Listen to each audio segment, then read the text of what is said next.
بسم اللہ والصلاة والسلام علی رسول اللہ وآلہ وصحبہ ومن والہ۔ السلام علیکم ورحمۃ اللہ وبرکاتہ۔ امید کرتا ہوں آپ لوگ خیریت سے ہوں گے۔ اللہ سبحانہ و تعالیٰ آپ سب کو اپنے حفظ و امان میں رکھے۔ ناظرین، الحاد کیا ہے؟ الحاد کسے کہتے ہیں؟ کیا آج ہمارے معاشرے میں الحاد پھیل رہا ہے؟ مسلم معاشروں کے اندر الحاد ایتھیزم پھیلنے کے اسباب اور وجوہات کیا ہیں؟ ہماری نوجوان نسل مذہب سے بیزار کیوں ہوتی جا رہی ہے؟ کیا واقعی ہوتی جا رہی ہے یا یہ صرف تصورات اور خیالات ہیں؟ الحاد کے موضوع پر انشاءاللہ آج ہم گفتگو کریں گے۔ نوجوانوں کے جو سوالات ہیں وہ ہم اس پروگرام کے اندر شامل کریں گے۔ یہ موضوع کیوں ضروری ہے؟ خدا کا تصور انسانی معاشرے کے لیے اور خود انسان کی ذات کے لیے کیوں ضروری ہے؟ انسانی زندگی پر خدا کو ماننے کے کیا مثبت اثرات پیدا ہوتے ہیں اور خدا سے انکار کے کیا منفی اثرات انسانی زندگی اور معاشرے کے اوپر پیدا ہوتے ہیں، وہ کون سے ہیں؟ انسان کا اور خدا کا کیا تعلق ہے؟ انسان خدا کے ماننے سے اس پر کیا بہترین اثرات پیدا ہوتے ہیں؟ ان سارے سوالوں کو انشاءاللہ آج ہم اس مباحثے کے اندر، اس گفتگو کے اندر آپ کے سامنے رکھیں گے اور ان کے جوابات چاہیں گے۔ میرے ساتھ موجود ہیں جناب علامہ انور نجفی صاحب حفظہ اللہ، اور میرے لیے بہت خوش قسمتی ہے کہ اس موضوع کے اوپر میں نے یہ دیکھا کہ وہ مذہبی شخصیت، خاص طور پر ہمارے ہاں پاکستان میں مذہبی شخصیات، خواہ وہ کسی بھی فرقے سے ہوں، ان سوالات کا زیادہ احاطہ نہیں کرتے، لیکن ان کی میں نے ویڈیوز دیکھی ہیں جو الحاد سے متعلق ہیں، بلکہ بہت سارے عشرے وہ انہوں نے اسی موضوع کے اوپر پڑھائے ہیں۔ تو یہ میرے لیے ایک بہت استعجاب کا باعث تھا، حیرت کا باعث تھا، تو اسی لیے میں حضرت کے پاس حاضر ہوا اور اس موضوع کو انشاءاللہ ان کی خدمت میں رکھیں گے اور سوالات ان کے سامنے پیش کریں گے۔ میں ان کا بہت شکر گزار ہوں کہ انہوں نے اپنا قیمتی وقت نکالا اپنی مصروفیات میں سے اور اس موضوع کے لیے مجھے وقت دیا۔ السلام علیکم ورحمۃ اللہ۔ وعلیکم السلام ورحمۃ اللہ وبرکاتہ۔ حضرت کیسے ہیں آپ؟ خیریت سے ہیں؟ الحمدللہ، للہ الحمد۔ سب سے پہلے آپ کا شکریہ کہ آپ نے اپنا قیمتی وقت نکالا اس موضوع کے لیے۔ آپ کا شکریہ، اور میں بلکہ ہم دونوں کی طرف سے ان جوانوں کا شکریہ ادا کروں گا جو اپنا وقت نکال کے اس قسم کے آبھاس کو دیکھیں گے۔ جزاک اللہ، بہت شکریہ۔ حضرت، پروگرام کی جانب آتے ہیں، موضوع کی جانب۔ جیسا کہ میں نے آپ کی خدمت میں رکھا، الحاد کیا ہے؟ سب سے پہلے تو ہمارے جو معاشرہ، یعنی ایک اسلامی معاشرہ ہے، اس حوالے سے کیا آپ یہ سمجھتے ہیں کہ ہمارا نوجوان وہ ہمارے ہاتھوں سے نکلتا جا رہا ہے اور اس کے سوالات مذہب کے اوپر آ رہے ہیں؟ تو آپ اس کو کیا سمجھتے ہیں؟ واقعتاً اس طرح سے ہے یا یہ صرف ایسی سوشل میڈیا پہ یہ بات پھیل رہی ہے؟ اعوذ باللہ من الشیطان اللعین الرجیم، بسم اللہ الرحمن الرحیم۔ اس میں دونوں باتیں صحیح ہیں، آپ کی بات کے دونوں پہلو صحیح ہیں اچھا۔ کہ ہمارا نوجوان ہمارے ہاتھ سے نکل بھی رہا ہے، اور دوسری طرف سے یہ دشمن کی طرف سے الغار بھی ہے، اور ایک پروپیگنڈا ہے جس کے تحت یہ بتایا جا رہا ہے کہ سارے ملحد ہو گئے۔ اچھا۔ تو یہ دونوں کا مل کے اس کو لے کے چلنا ہوگا۔ یہی ہمارے آڈیٹوریم میں سیمینار تھا، موضوع اس کا یہی تھا کہ سارے نوجوان خراب ہو گئے، بگڑ گئے، ہاتھ سے چلے گئے، فلان ہو گئے۔ جب میری باری ہے، میں نے کہا یہ بالکل جھوٹ ہے، سراسر جھوٹ ہے، ایسی کوئی کہانی نہیں ہے، ایسا کچھ بھی نہیں ہوا، بلکہ اس کے برعکس ہے۔ نہ فقط ہمارے نوجوان دین کی طرف آ رہے ہیں، دنیا کے بہت سے لوگ دین کی طرف آ رہے ہیں۔ الحمدللہ۔ حقیقت تو یہ ہے، جی۔ روشنی پھیل رہی ہے، لیکن یہ جو ہم نے کام کیا اور بظاہر ہم ہمدردی کر رہے ہیں، اور ان منتظمین کو پسند نہیں آیا، وہ تو ان کا تو یہ تھا کہ بھئی بہت زیادہ حالت خراب ہو رہی ہے، اس لیے ہمیں کچھ کرنا چاہیے، تو آپ ہمیں فنڈ کریں یا فلان کریں یا تعاون کریں، جو بھی کریں۔ تو ان کو یہ ورژن بالکل اچھا نہیں لگا کہ ایسا کچھ بھی نہیں۔ تو اس کو دونوں کو الگ الگ لے کے چلنا پڑے گا۔ ایک الحاد ہے، ایتھزم ہے، وہ الگ ہے، ایک انحرافات ہیں، وہ الگ ہیں، ایک عقیدے کی کمزوریاں ہیں، اور یہ سب چیزوں کو الگ الگ اپنے اپنے ڈومین میں رکھ کے اگر ہم بات کریں گے تو پھر ہم ایک ہر ڈومین میں اس کا جواب دے سکتے ہیں. لیکن جو بطور کلی آپ نے کہا اس کا جواب یہ ہے کہ یہ دونوں میں سے صحیح بھی ہے اور غلط بھی ہے. اچھا. پہلا جو حصہ ہے کہ ہمارا جوان دین سے بیزار ہو رہا ہے یا دین گریزی اس میں ہے یا نہیں ہے، تو ہمارے جو لوگ ویسٹ میں ہیں اور وہ اپنی اولاد کے لیے پریشان رہتے ہیں، کیونکہ انہیں معلوم ہے کہ وہ ایک ملحد یا غیر مسلم معاشرے میں ہیں جہاں بہت سے قسم کے افکار ہیں، غلط افکار ہیں، انحرافات ہیں. ان بچوں میں اس بچے نے جانا ہے، ان ٹیچروں سے اس بچے نے پڑھنا ہے، ان کتاب خانوں میں اس معاشرے میں اس بچے نے رہنا ہے، تو اس کے لیے فکر مند ہوتے ہیں اور اسے کسی طرح دینی عقائد اس کے صحیح کرنے کی، پختہ کرنے کی، قرآن اور نماز احکام کی تعلیم دینے کی کوشش کرتے ہیں. اس خطرے کو محسوس کرتے ہیں. صحیح. میں ان سے کہتا ہوں کہ ہم ابھی ایسٹ میں، اسلامی ممالک میں آپ سے زیادہ خطرے میں ہیں، اور ہمارے والدین کو اس بات کا احساس بھی نہیں ہے. یہ سب سے زیادہ خطرے کی بات ہے. وہ کیونکہ فزیکل ان لوگوں میں بیٹھ رہا ہے تو والدین کو نظر آتا ہے. ہمارا بچہ بھی ابھی ورچولی انہی لوگوں میں بیٹھ رہا ہے. اس کے مینٹور بھی وہی ہیں، اس کے لیے جو انسپریشن ہے وہ بھی وہیں سے آ رہی ہے، اس کی آئیڈیالوجی بھی وہیں سے آ رہی ہے، انہی ویڈیوز سے. آپ کی ویڈیوز کو الحمدللہ لوگ دیکھتے ہیں، لیکن جن لوگوں کی ویڈیوز کو دیکھتے ہیں اس اور آپ کی ویڈیو کو اگر قیاس کیا جائے جو ہمارے جوان دیکھ رہے ہیں، تو یہ ویڈیو جو مذہبی لوگوں کی طرف سے آ رہی ہے نہ ہونے کے برابر. صحیح. یہ بلکہ اس میں ایک اور مسئلہ ہے. ہم جب سوشل میڈیا پہ آتے ہیں، یہ پروگرام کرتے ہیں، اور ہمیں سوشل میڈیا یہ آزادی دیتا ہے کہ آپ آ کے اپنی بات کیجیے. صحیح. آپ جوان تک پہنچانا چاہتے ہیں، الحاد کے خلاف جو بولنا چاہتے ہیں، بسم اللہ، آپ کو گراؤنڈ پورا ملا ہوا، لیول پلینگ فیلڈ ہے، آپ آئیں اس میں کھیلیں. در حقیقت ہم کیا کر رہے ہوتے ہیں؟ در حقیقت ہم اس بچے کو لے کر اس کفار کے اس زہر آلود دسترخوان پہ جا کے 2 منٹ ہم بات کر رہے ہوتے ہیں. وہ کہتے ہیں کرو اپنی بات. اس کے بعد اس نے کیا کرنا ہے؟ آپ کی 10 منٹ کے بعد اس نے کیا کرنا ہے؟ جب آپ اس کو سوشل میڈیا کے اس دسترخوان پہ لے گئے، باقی ساری غذائیں ان کی ہیں، باقی سارا زہر انہوں نے دینا ہے. تو وہ آپ کے 10 منٹ 20 منٹ آدھا گھنٹہ گھنٹہ سے انہیں کوئی پرابلم نہیں ہے، لیکن اس سے خوشی ہے کہ آپ اس بچے کو پکڑ کے ان کے دسترخوان پہ تو لے آئے. اچھا. ان کے سسٹم پہ تو لے آئے ہیں. اب اس میں اب باتیں بہت زیادہ ہیں، اس کی گہرائی میں جائیں تو مشکلات بھی بہت زیادہ ہیں. ابھی فی الحال ہم اس میں نہیں جاتے. ہم صرف اتنا کہتے ہیں کہ کیونکہ الہادی نظریات یا دین کے خلاف کی باتیں آج کل سوشل میڈیا کے ذریعے اور بھی کافی ذرائع آ گئے ہیں، اس کے ذریعے مسلمان بچوں تک بھی پہنچ رہی ہیں. پھر آج کا بچے کو ایک اور بات یہ سمجھائی جا رہی ہے، اور صحیح ہے، اس میں کوئی غلطی مسئلہ بھی نہیں ہے، کہ بھائی تم نے تقلید نہیں کرنی، والدین نے کہہ دیا تو وہ نہیں ماننا. بلکہ والدین غلط ہوتے ہیں. آج کل یہ بات چلی ہوئی ہے، پاپا غلط ہوتا ہے، پاپا کو کچھ نہیں آتا. یہ میڈیا نے اور معاشرے نے یہ کیا ہے، اور آج کا بچہ نہیں مانتا. لیکن حضرت باپ ہوتا ہے. باپ ہوتا ہے، لیکن باپ کو کل پتہ چلے گا کہ باپ ہوتا تو ہے، صحیح، لیکن بچہ باپ سے آگے نکل گیا. اور مخصوصاً اگر بچے پہ کسی اور کی آشیرواد ہو، کوئی اور اگر اس سے بڑا باپ اس بچے پہ ہاتھ رکھ دے، وہ کہتا ہے کہ میں سب کا باپ ہوں. تو باہر تھوڑا سا لائٹر موڈ میں، اس لیے تاکہ بچوں کو باتیں سمجھ میں آئیں. آج کل کے ان چیزوں کو، ہمیں سیاست سے ان چیزوں کو کوئی لینا دینا نہیں ہے. بچوں کو بات سمجھانے کے لیے ہم صرف اس کو شاید مثال کے طور پہ پیش کر رہے ہیں. واللہ ہمیں کوئی غرض نہیں ہے کوئی سیاسی باتوں سے. تو اس صورتحال میں ہمیں فکر مند ہونے کی ضرورت ہے کہ بچہ آج ہر چیز کو چیلنج کر رہا ہے، اور یہ بہت بڑی اپرچونٹی ہے اگر ہم سمجھیں. یہ بچے کا چیلنج کرنا بہت بڑی اپرچونٹی ہے، اور جس کی وجہ سے یہ پروپیگنڈا ہوتا ہے کہ الہاد بہت تیزی سے پھیل رہا ہے. آج تو ہر دوسرا شخص ملحد ہو گیا ہے.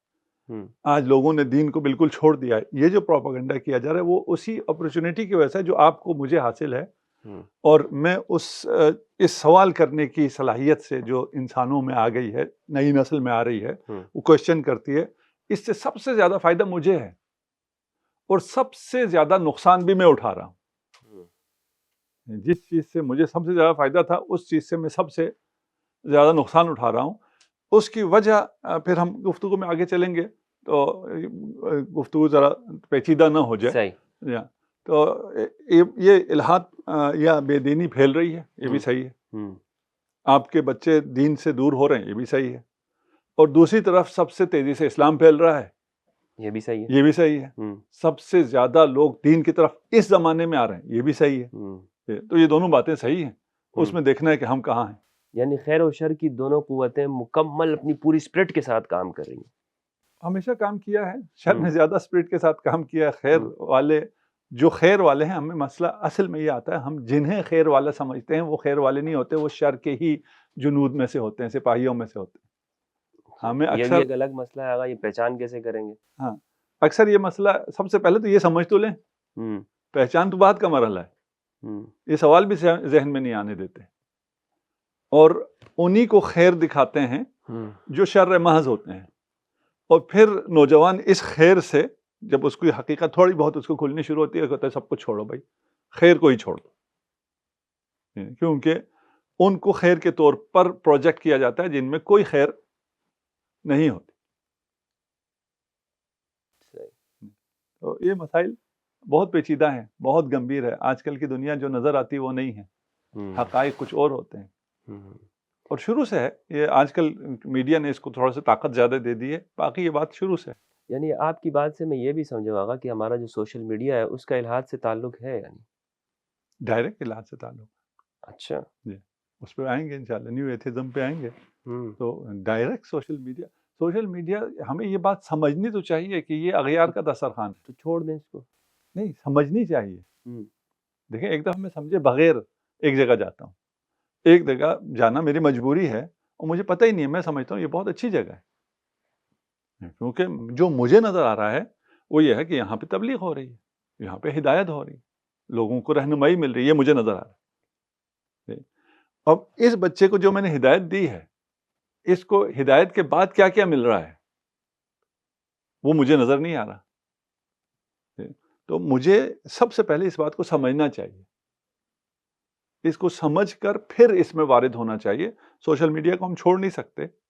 آج اگر ہم سوشل میڈیا کو چھوڑ دیں تو یہ میں نے پہلے کہا، یہ ہمارے لیے اپرچونٹی ہے جو کوشچن اٹھا رہے ہیں. تو اس اپرچونٹی کو ہمیں اویل کرنا چاہیے. یہ نہیں کہ ہمیں پھر جا کے خانقاہوں میں، غاروں میں نہیں بیٹھنا، ہم نے دنیا میں رہنا ہے.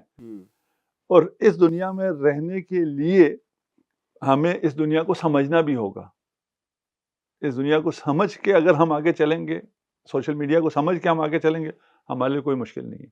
اس میں جو بنیادی ہے، جو یہ کام آج آپ فرما رہے ہیں، آپ شروع سے کر رہے ہیں، آج سے مراد یہ جو ٹاپک ہے، اصل یہ ٹاپک ہے جسے ہم لوگوں نے بالکل چھوڑ رکھا ہے.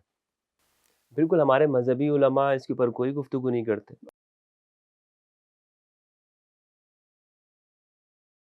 اس کی کیا وجہ ہے؟ اس کی وجہ بھی وہی ہے کہ ہماری جنہوں نے تربیت کی ہے اور ہمیں جس ڈگر پہ لگاتے ہیں ہم لگ جاتے ہیں.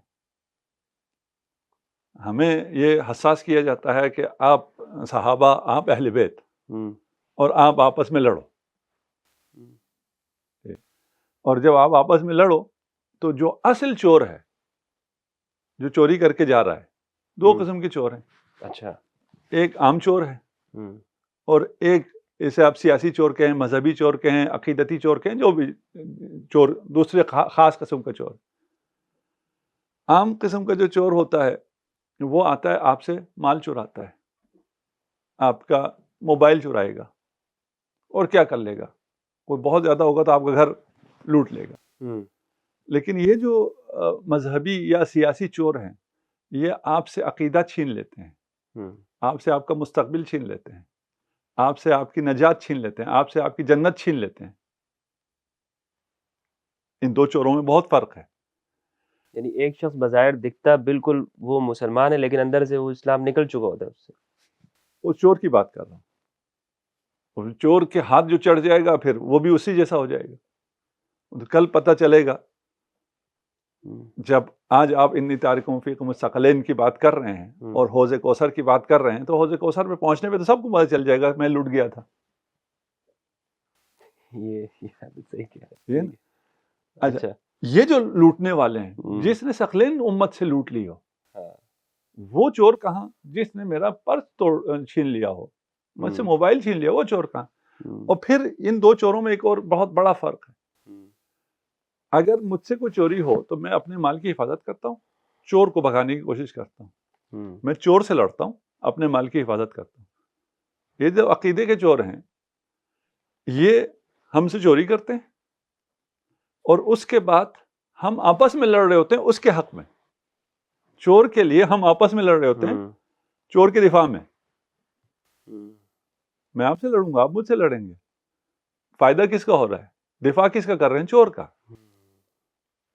جس نے عقیدہ لوٹ لیا ہے اس کے خلاف نہیں جا رہے، اپنے عقیدے کی حفاظت نہیں کر رہے، بلکہ ہم ایک دوسرے سے لڑ رہے ہیں اور وہ وہاں بیٹھ کے ہنس رہے ہیں ہماری عقل پہ. تو یہ، اور اس چور میں ایک اور فرق بھی ہے. وہ جو عام چور ہے وہ آتا ہے اور وہ انتخاب کرتا ہے، وہ دیکھتا ہے کہ یہ موبائل مفتی صاحب ابھی بہت مصروف ہیں، اس کو میں چرا سکتا ہوں، ہلکے سے لے کے جا سکتا ہوں، یا آج کل گن پوائنٹ پہ بھی لے جانے کی کوشش کرتا. وہ دیکھتا ہے کہ کس سے میں چھین سکتا ہوں، وہ انتخاب کرتا ہے کہ میں نے یہ چرانا ہے. یہ جو عقیدے کے چور ہیں، ہم ان کا انتخاب کرتے ہیں کہ اس نے میرا عقیدہ چرانا ہے. خود جاتے ہیں لوٹنے کے لیے، ہم ان کو مقدس بناتے ہیں، ہم انہیں پتہ نہیں کیا کیا بناتے ہیں. ہم ان کا انتخاب، سیاسی چور اگر ہیں تو ہم الیکشن میں ان کا خود انتخاب کرتے ہیں، خود انہیں ووٹ ڈالتے ہیں، خود ان کے لیے قربانیاں دیتے ہیں، جانیں دیتے ہیں. پتہ ہے آج تک کسی غریب کو ان سے کچھ بھی نہیں ملا، لیکن اب پھر بھی ابھی الیکشن اگر آتے ہیں تو سامنے آ جائے گا. صحیح. آج کل تو پھر بھی اسلام آباد میں کچھ تھوڑا بہت الیکشن کی گہمی ہے. جب پرانا آج سے 15 سال 20 سال پہلے کا اسلام آباد بالکل ہی مختلف اسلام آباد تھا. آپ کی کراچی سے ایک صاحب آئے تھے، الیکشن کا دن تھا، انہوں نے آگے کہا جی آج الیکشن ہے، چلو باہر چلو. الیکشن ہے تو کیا ہوتا ہے؟ ہمیں پتہ ہی نہیں تھا، بہت ینگ ایج میں تھے. وہ جی الیکشن میں تو بڑا گہمی ہوتی ہے، اور پتہ نہیں وہ پولنگ اسٹیشن پہ شربت چل رہا ہوتا ہے، کیا چل رہا ہوتا ہے، فلان چل رہا ہوتا ہے. اچھا ایسا کچھ ہوتا ہے، چلو وہی چلتے ہیں. ہم اپنے سیکٹر کے چند جگہ گھومے، نہ کوئی بندہ تھا، نہ کوئی بندے کی ذات، نہ کوئی الیکشن تھا، وہ خالی وہ پولنگ بوتھ پڑے ہوئے تھے، کوئی گہمی کچھ بھی نہیں تھا. تو یہ ہم اتنی، ادھر ایلیٹ کی بات کر رہا ہوں، جہاں آ کے لوگوں نے حکمرانی کرنی ہے، ان کا یہ حال. جنہیں کچھ بھی نہیں ملنا، جنہیں پینے کا پانی بھی نہیں ملنا، وہ وہاں کتنا لڑتے ہیں اسی الیکشن پہ، اسی ان کی حفاظت کے لیے، ان چوروں لٹوروں کی حفاظت کے لیے ہم آپس میں لڑتے ہیں. ایک قصاب کی ایک کہانی، اور تھوڑا سا لائٹر موڈ کے لیے. ایک قصاب کی دکان پہ ایک شخص نے آ کے اسے لڑنا شروع کر دیا. راہگیر گزر رہا تھا، اس نے بچانے کی کوشش کی، اس نے اس کو چھوڑ کے اسے مارنا شروع کر دیا جو بچانے آیا تھا. تھوڑی دیر میں قصاب کہتا ہے بھائی تم نے لڑنا ہے تو میری دکان سے ذرا ہٹ کے لڑو. تو یہ جو عقیدے کے چور ہیں یہ بیٹھ کے ہنس رہے ہیں اور ہم لوگ لڑ رہے ہیں. یہ تو میرے اس سوال کا جواب ہو گیا کہ آخر ہمارا مذہبی طبقہ ان موضوعات کو ڈسکس کیوں نہیں کرتا. دوسرا یہ کہ کیا ہمارا جو، جس طرح آپ نے سوشل میڈیا کے حوالے سے بات کی، ہمارا بچہ اسے یہ معلوم ہے کہ مغرب جو دکھاتا ہے سپر سٹارز موویز کے اندر جو بناتا ہے وہ ہمارا بچہ اس سے واقف ہوتا ہے. تو کیا الہادی جو فکر ہے وہ ہمارے بچوں کو سوشل میڈیا کے ذریعے سے جانے انجانے میں آ رہی ہے اس طرح؟ یقیناً آ رہی ہے. یہ ہے ہی الہاد کے لیے بچھایا ہوا دسترخوان ہے. سوشل میڈیا کے ذریعے الیکٹرانک میڈیا، پرنٹ میڈیا، جہاں جو بھی ہے، اور اس کے علاوہ بھی جو گروپس ہیں اور بہت سی انہوں نے کلبس بنائے ہوئے ہیں، تنظیمیں بنائی ہوئی ہیں، میگزینز ہیں، جو بھی آپ تصور کریں. ایک بہت بڑا دسترخوان ہے اور ایک بہت بڑا ٹریپ ہے، اور ہر طرف سے ٹریپ کر رہے ہیں انہیں تاکہ یہ دین کی طرف نہ آئے. اچھا اس میں پتہ نہیں، گفتگو میں نہیں چاہ رہا ہوں کہ ایسی مغلق ہو جائے کہ سننے والوں کو پریشانی ہو. آج تھوڑی سی باتیں کرتے ہیں، اس میں اگلے ایپیسوڈز اگر آپ کے پاس وقت ہوا تو اس کو تھوڑا سا جو ہمارے ناظرین وہ بھی برداشت کریں، آگے سنیں باتوں کو، کیونکہ اس میں بہت سی باتیں ہیں اور بہت سا درد دل ہے جو کوئی ملتا نہیں ہے. آج آپ بتا دیں، فرما دیں، آج آپ شیئر کر دیں اپنے سارے جو بہت سے مسائل. صرف ہمارا نوجوان نشانے پہ نہیں ہے، اس دنیا کا ہر بچہ نشانے پہ ہے، صرف مسلمان نہیں ہے، نہ عیسائی، نہ ہندو، نہ سکھ، نہ کوئی اور مذہب، نہ ایتھسٹ، کوئی بھی نہیں، سب نشانے پہ ہیں۔ سب کے ساتھ یہی ہو رہا ہے جو ہمارے بچے کے ساتھ ہو رہا ہے، سب سے اخلاق کو چھینا جا رہا ہے، سب سے عقیدے کو چھینا جا رہا ہے، بہت بڑے چور آ گئے ہیں۔ اچھا، یہ تو پوری دنیا کی سطح کے اوپر، پوری دنیا کی سطح پہ، کیونکہ سوشل میڈیا صرف ہمارے مسلمانوں کے درمیان تو نہیں ہے، یہ باقی میڈیا بھی صرف مسلمانوں میں تو نہیں ہے، یہ سب کے، اور سب کے سارے بچے اس طرح لٹ رہے ہیں کہ نہ فقط عقیدے میں وہ کمزور ہو رہے ہیں، چلیں وہ ایک آدمی ہے اس کو عقیدے کی اہمیت کا پتہ نہیں ہے، عقیدہ وہ اس کا بچہ بھی نہیں رہ رہا ہے، اس سے اس کا بچہ چھینا جا رہا ہے۔ میں ایک کافر ملک میں تھا، تو ایک ڈرائیور کے ساتھ میری آدھا گھنٹے کی ڈرائیو تھی، تو اسے میں نے پوچھا بچے پیدا کرتے ہو؟ کتنے بچے ہیں؟ کہا میں بچہ پیدا نہیں کرتا۔ کیا فائدہ ہے بچے کا؟ وہ چھوڑ کے چلے جاتے ہیں، آج کل بچہ ہمارا ہوتا ہی نہیں۔ وہ انسان سے جو سب سے قیمتی چیز تھی انسان کی، وہ اس کی اولاد تھی، اس سے بڑھ کے قیمتی چیز تھی ہی نہیں، وہ آج کے انسان سے چھین لیے۔ مجھے ابھی تک وہ تعجب ہے، اس پہ ابھی بھی میں کام کر رہا ہوں۔ جاپان میں تھا، وہاں ایک ریلیجیس وہ تھے، عالم دین تھے، انہوں نے کہا کہ آپ جو اسلام کی بات کرتے ہیں اور غیر فطری باتوں کو فطری کہتے ہیں، آپ اپنے کلچر کو، مثلا کہا ماں کی بچے سے محبت، ماں کو بچے سے کوئی محبت نہیں ہوتی، ماں کو بچے سے نفرت ہوتی۔ یہ تو مجھے ابھی بھی سمجھ میں نہیں آئی، یہ تو حیوانوں میں بھی ہے، حیوان بھی اپنے بچے کے لیے جان دے دیتی، وہ غریزہ حیوانوں میں بھی ہے، انسانوں میں آ کے وہ فطرت ہے، اور آپ اسے فطری ہی نہیں مانتے، وہ بے ضد رہے کہ نہیں بھائی، کم از کم ہماری ماؤں کو اپنے بچوں سے شدید نفرت ہے۔ بچے سے ماں چھین لی ہے، ماں سے بچہ چھین لیا ہے، باپ سے بچہ چھین لیا ہے۔ یہ سارے انسانوں کے ساتھ، یہ صرف ہم ان کے اپنی بات نہیں کر رہے، ہم ابھی تھوڑا سے محفوظ ہیں کیونکہ ہمارے پاس چیزیں زیادہ ہیں، وہ 2-4 چیزیں چھیننے کے بعد ہم سے یہ نوبت آئے گی بچہ چھیننے کی۔ اور یہی میں آپ کو اپنے شہر کی مثال دیتا ہوں، یہ جو ہمارے پوش ایریاز ہیں، ان میں بڑے بڑے گھر ہیں، ان میں بوڑھا بوڑھی یا ایک بوڑھا رہتے ہیں، بچے سارے ویسٹ میں۔ آپ نے اتنا بڑا گھر اور یہ اولاد اور یہ سب کیا کرنا تھا اگر 4 نوکروں پہ آپ نے پلنا تھا؟ کسی صاحب کے ہم گھر کے کوئی کسی کام سے، انہوں نے 2 گھنٹے ہاتھ تھامے رکھا، چھوڑا نہیں کہ کوئی انسان ملا ہے اتنے دنوں بعد بات کرنے کے لیے۔ بزرگ تھے، اب ہاتھ تو میں نہیں چھوڑا سکتا تھا ان سے، لٹرلی جب ان کو پتا چلا میں 2-3 دفعہ کہا میری کمٹمنٹ ہے، میں جانا ہے، تو انہوں نے ہاتھ پکڑ لیا کہ کوئی تو میرے ساتھ بیٹھ کے گفتگو کرے۔ تو سب کچھ چھینا جا رہا ہے۔ سوال یہ ہے کہ کیوں، آخر اس کے پیچھے پلان کیا ہے، ان کو خطرہ کیا ہے؟ ان سب کے جوابات آنے چاہیے، ان پہ گفتگو ہونی چاہیے۔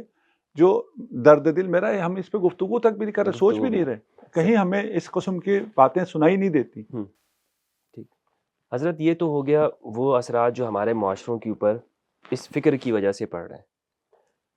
یہ فکر بنیادی طور پر جسے ایتھیزم کہتے ہیں یا الحاد کہتے ہیں، اور ہمارا نوجوان وہ اس سے متاثر ہو رہا ہے، ہمارا معاشرہ اسے پتہ بھی نہیں ہے۔ ذرا اس کو تھوڑا ڈیفائن کیجیے گا کہ یہ فکر ہے کیا، کون سی چیزیں اپنی ساتھ لا رہا ہے، کون سے اس کی فکر کیا ہے، اس کی ڈیفینیشن کیا ہے؟ اچھا، اس میں آپ ارشاد فرمائیں گے انشاءاللہ کہ یہ ہے کتنے اقسام نا، ہمارے جوان کو تو پتہ نہیں، اسے ایک ایتھیزم یا الحاد سنا ہوا ہے، جاہلیت سنی ہوئی ہے، اس کے بعد اسے خود بھی یہ پتہ نہیں کہ یہ کیا ہے۔ اور بہت سے وہ جوان جو اپنے آپ کو ایتھیسٹ سمجھتے ہیں، ان نظریات کو سننے کے بعد جو ناقابل قبول ہیں، ان کو جب وہ قبول نہیں کرتا ہے، مذہبی حلقوں کی طرف سے کچھ چیزیں پیش کی جاتی ہیں جو قابل قبول نہیں ہیں، وہ اس کا جب انکار کرتا ہے، وہ سمجھتا ہے میں ایتھیسٹ ہو گیا۔ اچھا بھائی، تم موحد ہوئے ہو،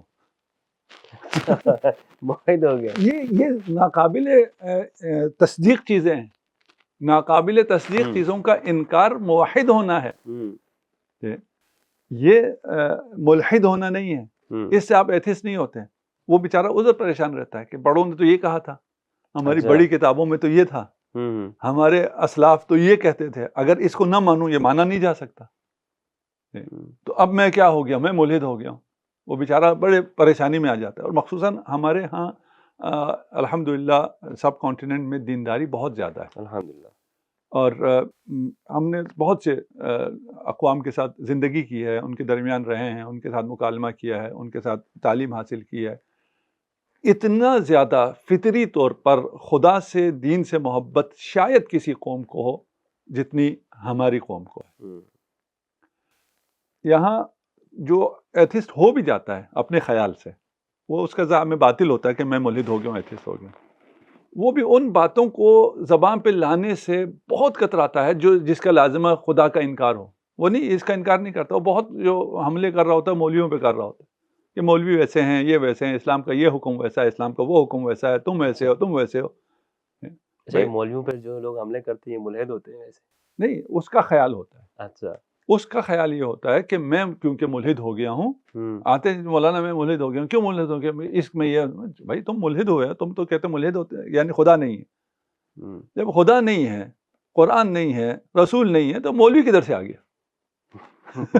اس پہ کیوں اعتراض کر رہے ہو؟ ٹھیک ہے نا، آپ اس پہ اعتراض کر رہے ہیں. یہ تو کوئی کسی کھیت کی مولی ہی نہیں. اس کو تو چھوڑ دیجیے نا، اس کو رہنے دیجیے. آپ کے ساتھ میں بھی جو مولویوں کو آپ نے جو کچھ کہنا ہے میں بھی آپ کے ساتھ کہتا ہوں. اس کا کیا ربط ہے کہ خدا ہے یا نہیں؟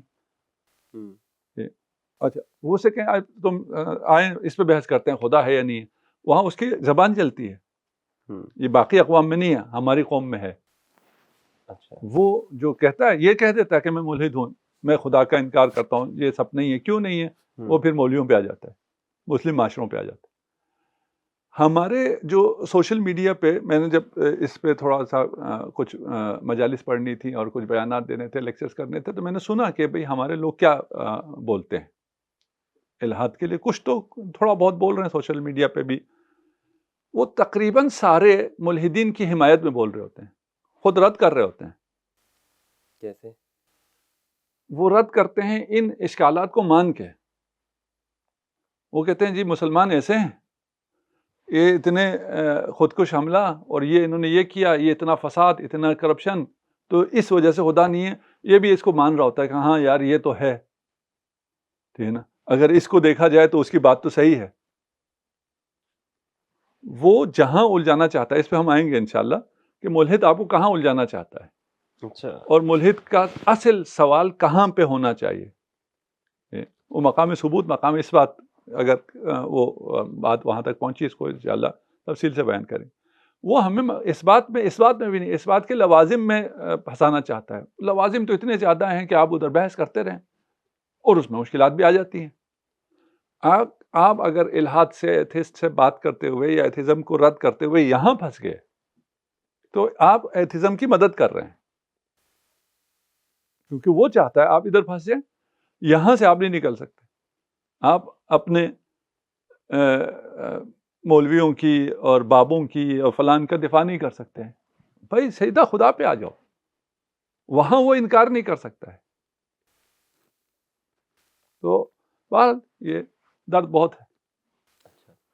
تو خدا کے وجود پر ہمارے ہاں جو دلیل دی جاتی ہے، ہم یہ بات کرتے ہیں ملحد سے گفتگو کرتے ہوئے کہ تم کہہ رہے ہو کہ خدا نہیں ہے، تو کس طرح سے نہیں ہے؟ یعنی تمہارے پاس کیا دلیل ہے؟ حالانکہ دلیل تو ہمیں دینی چاہیے نا، کہ اگر خدا ہے تو ہم دکھا دیں کہ جناب ہاں یہ ہے، نظر آ رہا ہے یہ خدا ہے. ہم اس سے کیوں مطالبہ کرتے ہیں؟ ٹھیک ہو گیا. یہ بھی ملحدین کا طرف سے یہی ہے نا کہ بھئی اگر خدا ہے تو ہمیں دکھا دو. کسی ملحد نے لازمی کہا، بات ہو گئی. جیسے ہم یہ کہتے ہیں میں ہوں تو میں دکھ رہا ہوں، ہاں، تو وہ یہ کہہ رہے ہیں اگر آپ کہتے ہو کہ خدا ہے تو آپ دکھا دو. اگر آپ یہ کہتے ہو کہ انسان کھانا کھاتا ہے تو میں آپ کو کہوں گا چلے کھا کے دکھا دیں. یہ آپ کا ایک دعویٰ ہے تو آپ کھا کے دکھا دیں گے. انسان پانی پیتا ہے، میں پی کر دکھا دوں گا. آپ کہتے ہیں کہ یہ زمین و آسمان خدا نے بنائی تو دکھا دیں ہمیں. اچھا، میں پہلے اسی کو نہیں مانوں گا جو آپ نے کہا ہے نا کہ اگر کوئی پوچھتا ہے کہ انسان کھانا کھاتا ہے یا پانی پیتا ہے تو پی کے دکھاؤ تو میں مانوں گا. ٹھیک ہے نا، میں گفتگو انسان سے کر رہا ہوں نا، اس سے میں پی کے نہیں دکھاؤں گا. فطری ہے پانی پینا. پانی پینے کے ثبوت کے لیے مجھے پانی پی کے دکھانا نہیں پڑے گا. یعنی اگر کسی چیز کا ہم دعویٰ کرتے ہیں تو اس کو ثابت ہم کر دیتے ہیں دنیا میں. نہیں، ایسا نہیں ہے نا. اچھا، میں کہہ رہا ہوں جو فطری ہیں انہیں ثابت نہیں کیا جاتا ہے، اور فطریات پر کوئی سوال بھی نہیں اٹھاتا. کوئی بھی آ کے اگر آپ کو چیلنج کرے کہ بھئی انسان پانی نہیں پیتا، آپ ثابت کریں انسان پانی پی سکتا، آپ پانی پی کے دکھائیں گے اس کو؟ کبھی پی کے نہیں دکھائیں گے. آپ اس کی عقل پہ ہنسیں گے. صحیح. آپ جمہور کے لیے بات کر رہے ہیں نا، جمہور سے کہیں گے اس کو دیکھو بھائی یہ کیا باتیں کر رہا ہے. آپ پی کے نہیں دکھائیں گے. اگر آپ پانی پی کے دکھائیں گے، میں وہی بات کر رہا ہوں، پھر آپ اس کی مدد کر رہے ہیں. اچھا بھئی یہاں سوال ہوتا ہی نہیں ہے. اور آپ جس مرضی کو آپ اس کو کہیں نا، آپ مثلا ویڈیو پہ فرض کر لیجیے میں کہہ رہا ہوں آپ کو پانی انسان نہیں پیتا. یہ جو میرے لیے بہت مشکل تھی، میں نے کہا جاپان میں انہوں نے کہا ماں بچے سے محبت نہیں کرتی. میں نے اس کو کوئی وہ لا کے نہیں دکھایا، میں نے اسے کوئی نمونے لا کے نہیں دکھائے کہ فلاں جگہ فلاں ماں فلاں بچے سے اتنی محبت کرتی. نہیں، مجھے بہت ہوا تو میں نے حیوان کی مثال دی کہ حیوان میں بھی ہے. ماں کی مجھے کوئی مثال دینے کی ضرورت ہی نہیں ہے، اور جو سن رہے ہیں ان سب کو پتہ ہے. اور اتفاق سے وہ وہاں پہ جیپنیز بھی تھے، ان سے پوچھا، جیپنیز 2-4 بچے تھے. اس نے کہا ہمارے ہاں محبت کا اظہار بھی اس لیے نہیں ہے. میں نے ایک بچے کو گلے لگایا، اس کو پیار کر کے میں نے پوچھا تجھے برا لگا؟ کہا مجھے بہت اچھا لگا. تم کیا کہہ رہے ہو؟ یہ بچہ کیا کہہ رہا ہے؟ فطری ہے، کوئی کسی کو پیار کرے اسے اچھا لگتا ہے. تو یہاں یہ بات غلط ہے کہ جو فطری چیزیں ہیں وہ میں کر کے دکھاؤں گا. خدا کا وجود فطری ہے، ہمیں کوئی دلیل دینے کی ضرورت نہیں ہے. یہ لوگ نہیں مانیں گے. یہ اس فطری کے خلاف اتنا کام ہوا ہے. یہ پانی پینے کی طرح نہیں ہے، جبکہ ہے یہ پانی پینے سے بڑھ کے. کہ اگر کوئی اعتراض کرتا ہے اور کہتا ہے جی پانی، آپ سیدھا اپنے آڈینس سے کہیں گے بھائی یہ دیکھو یہ بات کر رہا ہے. آپ کی فطرت کیا کہتی ہے؟ آپ کا عمل کیا کہتا ہے؟ آپ پانی پیتے ہیں نہیں پیتے؟ سارے کہیں گے ہم پیتے. یہ بکواس کر. آپ کو پانی پی کے دکھانے کی کوئی ضرورت نہیں. اچھا، خدا کا انکار ایتھیزم کے مراتب ہیں. ایک ایتھسٹ ہے، ایک ایگنوسٹک ہے، ایک ڈیزم ہے، اور ایک تھیزم ہے. یہ 4 مراحل ہیں. آپ تھیزم سے شروع کریں گے تو پھر ایتھیزم آ جائے گی. تھیزم وہ ہے جس پہ ساری کائنات ہے، موحد، سب موحد. حتیٰ وہ جو کہتا ہے میں ایتھسٹ ہوں وہ بھی موحد ہے اندر سے، فطرتی طور پر. اور قرآن میں آیات ہیں جب وہ بوار میں پھنس جائے گا، وہ سارے کے سب نے مانا ہے. فرعون نے مانا ہے جب وہ غرق ہونے والا ہے. تو وہ تو سب فطرتی طور پہ سب تھیسٹ ہیں. اس کے بعد ایتھسٹ آ جاتا ہے. ایتھسٹ کا دعویٰ کیا ہے؟ ایتھسٹ کا دعویٰ یہ ہے کہ خدا نہیں ہے. یہ دعویٰ ہے نا اس کا، کہ مجھے معلوم ہے کہ خدا نہیں ہے. اگر وہ کہ مجھے پتہ نہیں ہے خدا ہے یا نہیں ہے، وہ ایگنوسٹک ہے،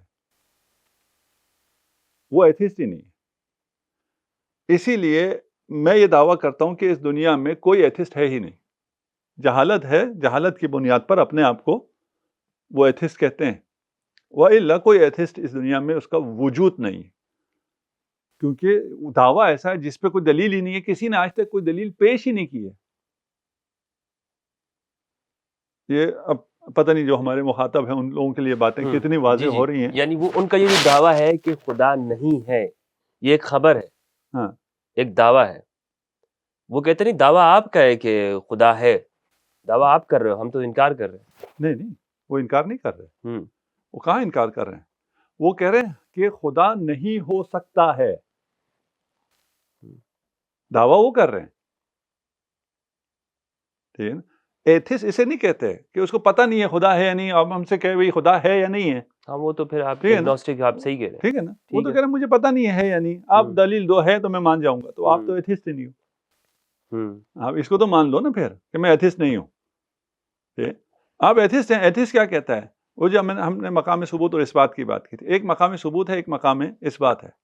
کیس جاتا ہے، وہ پہلے عدالت دیکھتی ہے یہ قابل سماعت بھی ہے یا نہیں ہے. اگر قابل سماعت ہو تو پھر بعد میں اس کی سماعت ہوتی ہے، پھر دلیل اس وقت پیش کیا جاتے ہیں مقام اثبات میں. اس کے بعد مقام لوازم ہے کہ اگر یہ ہے تو اس کی یہ لوازم ہیں، وہ لوازم کو آپ کیا کریں گے، یہ مشکلات پیش آئیں گی تو اس کا حل کیا ہے، یا اس کا ہونا پہ اعتراض آتا ہے یا نہیں آتا، اس بات پہ اعتراض آتا ہے یا نہیں آتا۔ ایتھسٹ کہتا ہے کہ خدا نہیں ہو سکتا ہے، ہم کہتے ہیں سو بسم اللہ، آپ دلیل پیش کر دو کہ خدا نہیں ہو سکتا، جیسے ہم کرتے ہیں شریک باری کے لیے، یہی کام ہم کرتے ہیں، ہم ثبوتاً دلیل دے دیتے ہیں کہ شریک باری محال ہے۔